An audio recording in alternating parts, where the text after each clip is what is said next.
Beep, beep, beep, beep, beep, beep, beep, beep, beep, beep, beep, beep, beep. Welcome to the court of the Edijester. How you doing? All right. Oh, here we go. Right. Another story, another tale to tell, another article of woe that we can give some condemnation, which is always, of course, entertaining so early in the day. Let me move a bit closer. Here, can you see me all right? Now, before we begin, if you could subscribe, share, like, turn on notifications, the usual stuff, that would be great. If not, if you can buy me a coffee, join my Substack, or better still, fill out the form for the Warrior Teacher thing, and we'll have a chinwag about what it means, because it's on hold now till October. But come and join us if you'd like to. Okay, so we've got an article here called "The Transphobic Reaction to I Kissed a Boy. Season 2 is Not Okay." In his weekly column, David Opie shares his opinion on BBC Three's I Kissed a Boy. I've seen some nutters in my time. This bloke takes the biscuit, right? David Opie. He seems to be some freelance journalist that farts around in Brighton, right? So here we go, right? Yes, some freelance journalist that farts around in Brighton. That's what he is, right? So David Opie said on Monday the 19th of May, this is, right? So get your head around that. Spending a little too long in the underwear aisle? Feeling like you don't belong at school? I don't understand this. Choosing one diva at birth who you devote the rest of your life to above all others. Now that I do understand. Choosing a diva? Barbara! Where are you, Barbara? Papa, can you hear me? Barbara, right? That was my diva, Barbara Streisand. And we got nothing to be guilty of, our love. All that business, right? So I understand that bit. Don't know a bit about the underwear aisle. I don't get. What were you doing in the underwear aisle? Opie, you nut. When you grow up as gay, clues often show up along the way, chief among them being when you kiss a boy and you like it. Gosh. Yes. It's no wonder then that BBC's I Kissed a Boy proved to be such a hit when the first season arrived in May 2023. Well, it was a hit with people who like to watch stupid television programs. I don't think it was a hit with anybody else. After Love Island, another pile of crap, claimed their dating format would never work with queer competitors. Oh, right, so it's queer people now, is it? It was gay just now, OP. What? Come on, OP, explain yourself. So it's now queer. Previously it was gay. Right? So the L in LGBTQ plus stands for logical difficulties, does it? Why does that stand for logical difficulties, OP? I don't even know what he's saying. Danny Minogue's show instantly proved ITV wrong. All right, okay. So the Verse dating show to exclusively feature gay men was quickly followed up by I Kissed a Girl, with a cast made up of women who love women. Women who love women. You mean lesbians? Both were unapologetically queer. No, they weren't. What are you talking about? How can they be unapologetically queer if they're about gays and lesbians? Queer doesn't recognise boundaries or categorisation. You don't even know what you're talking about, you idiot. Queer theory's explicit existence is based on breaking down boundaries, particularly, of course, if you listen to the High Priestess Judith Butler, the boundaries between adults and child. Do you think Opie knows that? Right, both were warmly received by most people, yet the reaction has been very different this time around for I Kissed a Boy Season 2. You think the promise of more kissing would be welcome one. Who doesn't love kissing? But this year's cast announcement brought out the worst in some people. So, right, no. Who doesn't love kissing?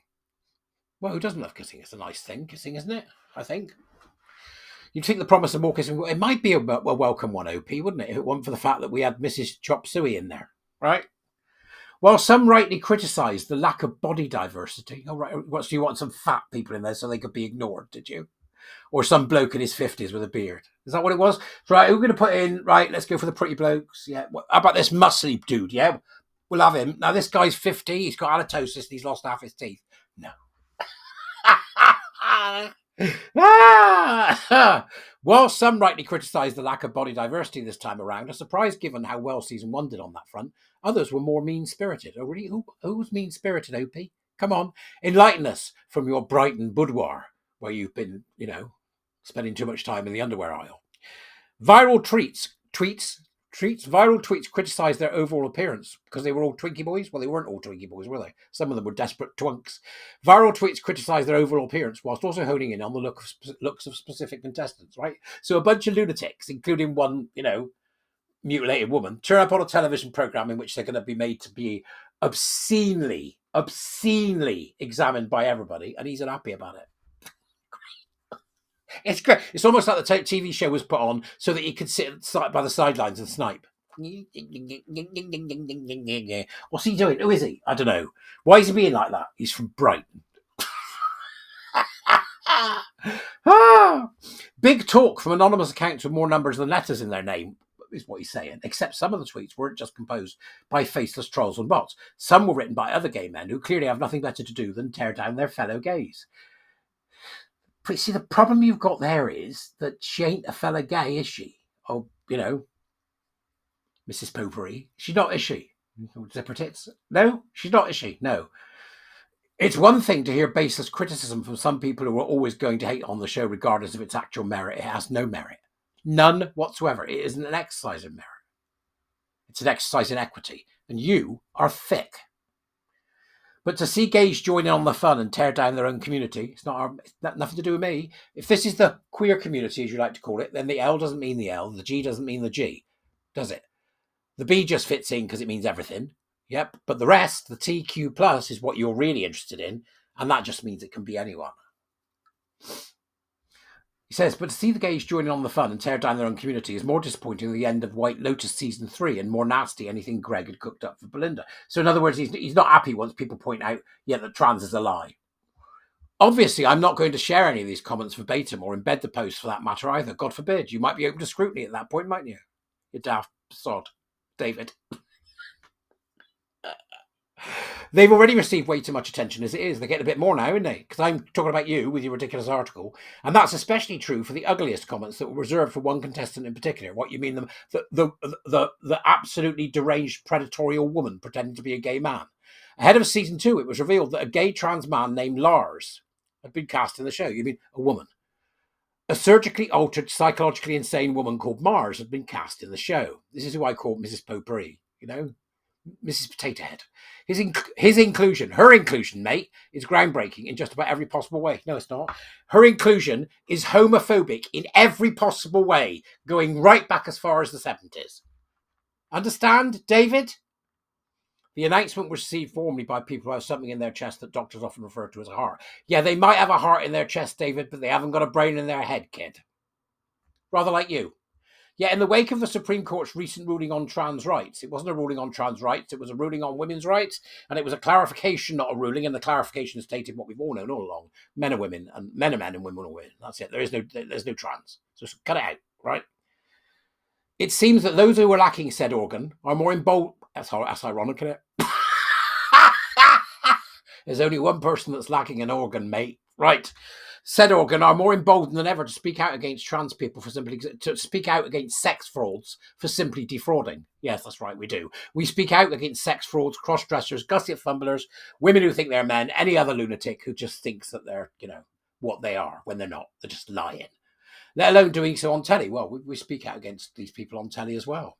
And it's not just knee-jerk hatred, which would be bad enough. Some of the language being used is truly abhorrent. Hurtful words should not be used lightly. Why not? Why not? I don't care. Hurtful words don't hurt. Offence is taken. So what? Hurtful words should not be used lightly given the harm they can and continue to inflict on people. They don't harm people. You have to choose to be harmed by words. So using them so cruelly in this way is just sickening and completely intolerable. Oh, it's intolerable, is it, David? How are you going to enforce that, mate? How are you going to enforce that? I tell you, there's a really good book. It's called The Little Red Book, and it's written by a guy called Chairman Mao. I think you'd like him. The sentiment behind much of this hate is that trans men are not real men. Well, they aren't. Therefore, a contestant like Lars is encroaching on a gay male space by pretending to be a man. And then he's written, this is the absolute insanity of it, there's so much wrong with this idea, it's hard to know where to begin. Utterly insane. He's insane. The man's unwell. David, get help. You are unwell. Unwell. Kissing a trans man doesn't make a gay man less gay somehow. Well, actually it does. Not to mention that plenty of men are bisexual. No, the men that do that kissing are bisexual. And sexually fluid's not a thing. You're either bisexual, straight, or gay. It's quite simple. Consent is obviously key to a show like this, which means everyone in the cast is free to kiss or not kiss who they please. In other words, they've got a cast full of bisexuals. After some claim that the show is homophobic, they didn't claim it was homophobic, David. It is homophobic. A show that exclusively features boys kissing boys. Well, it doesn't. Does it, David? You're having to lie to yourself on every single metric in this utterly insane article that is dripping with homophobia, the likes of which most of us haven't seen for over 30 years. You, David, I'm sorry to say, are part of the problem. You, David, are a homophobe because you think I haven't met the right girl yet. I'll leave you to go and read the rest of David's ridiculous article. I've got the link in the doobers for you as usual. But I imagine that this type of man who likes to throw gay men under the bus for his ideological purity with the in crowd of Brighton and Hove, is exactly the kind of man that we should expose to ridicule. Give me Games of Thrones, you know? Hey! Slapping themselves and walking down the road naked, with us with bells going, shame! So I say to thee, David Opie, you are a revolting, homophobic, insane man. Because you think women can be men, and you think it's okay to pretend that gay men sleep with women. You are no different than the bully boys of the 1980s bloody playground. You are no different than the disgusting right-wing religious nut jobs who think that we should be wiped off the planet. You are an utter disgrace, and you are not, by any stretch of the imagination, a gay man, sunshine. What you are is a queer. I'll see you later. Bye-bye.